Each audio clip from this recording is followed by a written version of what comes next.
лекциянын темасы Хундардын империясы. Моде хан жөнүндө дагы бир төмөндөгүдөй уламыш сакталып калган.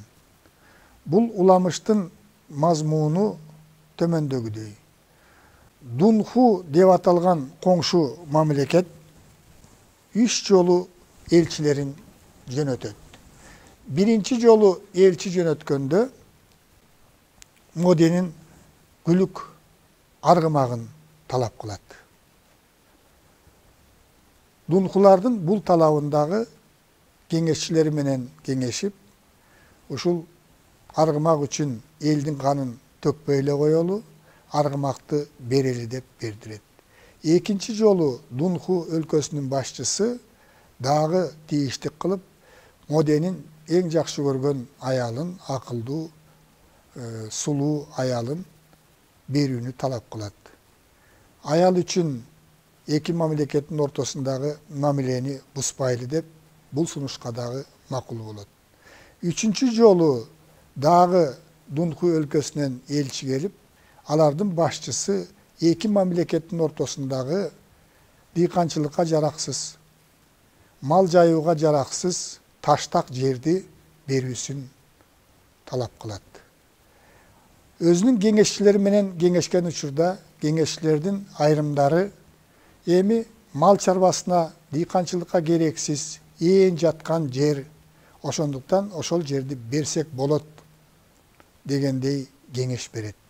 Мына ушундай кеңешти уккандан кийин Моде ачуусуна чыдабай жер мамлекеттин негизи, жерин берген элдин келечеги жок деген ураан таштап, жанагы жерди берели деген кеңешчилердин баарын башын алдырып, анан коңшулаш жана кыр көрсөтүп аткан Дунхуларга чабуулга өтүп, Дунхулардын мамлекетин талкалайт.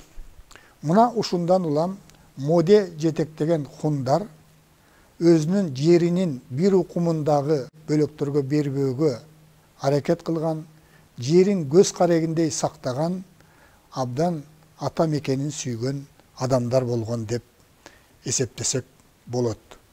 Дунхуларды талкалаган соң Моде Шанюй 201 жылы түндүк тараптагы, түндүк батыш тараптагы, мына бул Кытайдын түндүгү жөнүндө жана түндүк батыш тарабы жөнүндө сөз болуп атат. Жортуулга аттанып 5 ээликти өзүнө каратат. Кытай тарыхчысы Сыма Цзяндын тарихи жазмалар деген китебинде жазылган. Мунун Кыргызстандын тарыхы үчүн мааниси чоң.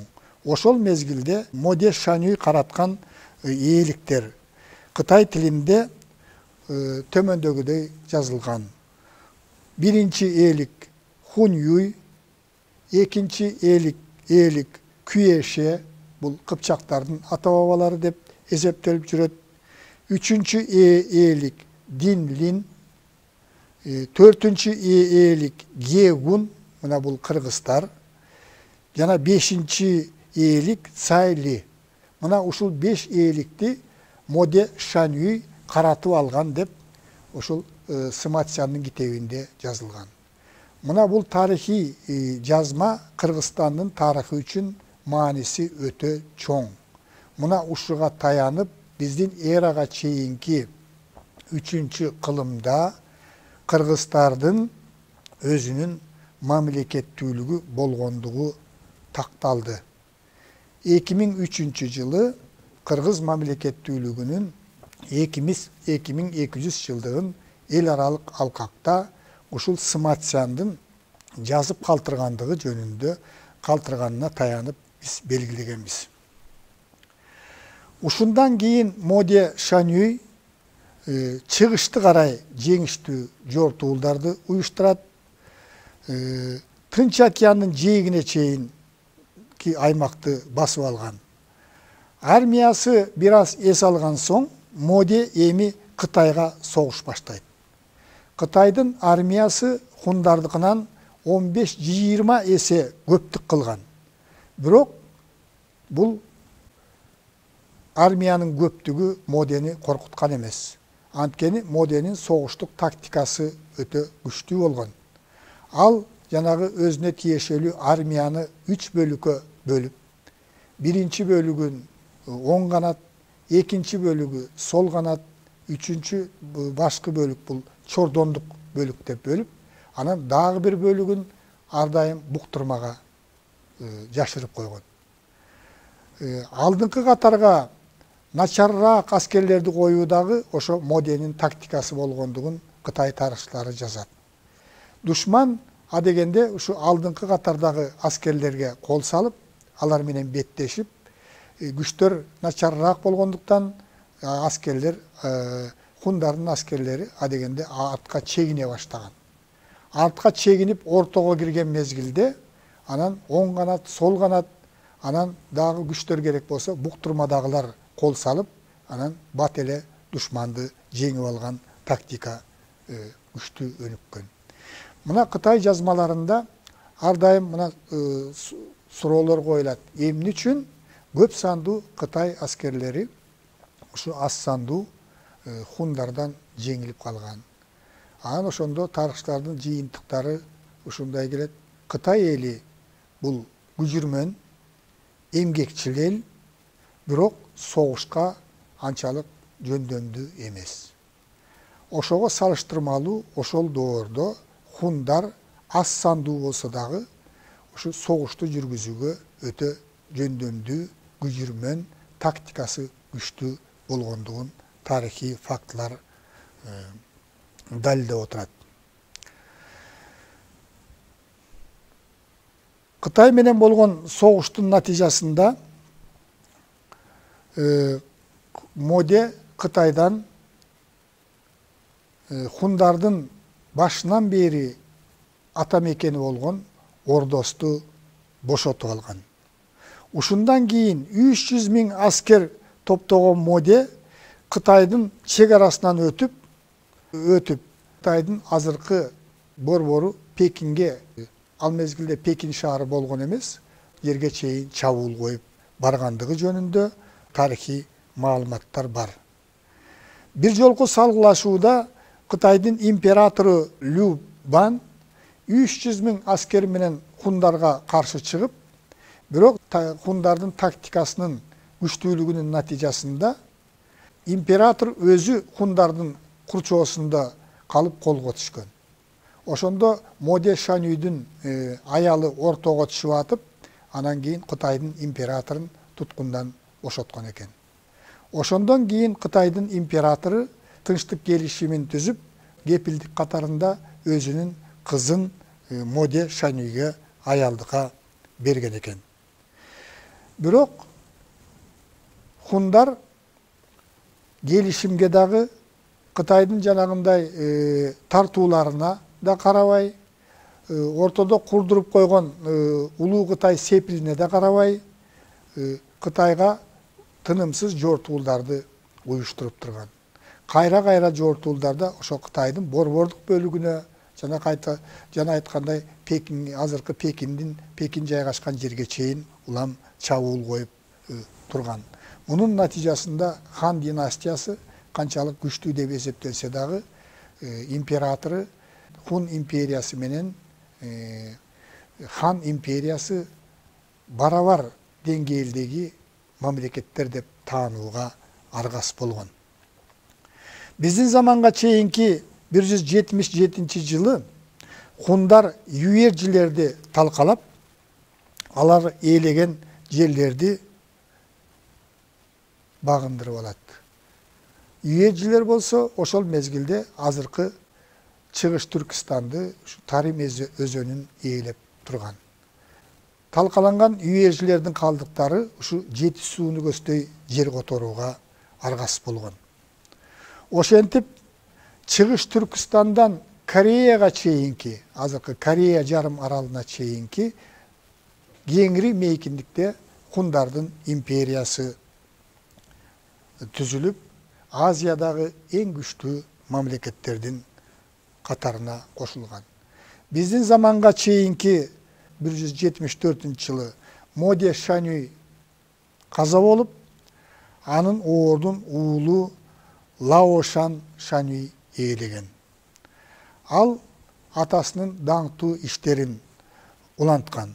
Биздин заманга чейинки 166 жылы 140 000 аскери менен Кытайга кол салып, анын чыгыш чектерин кыйраткан.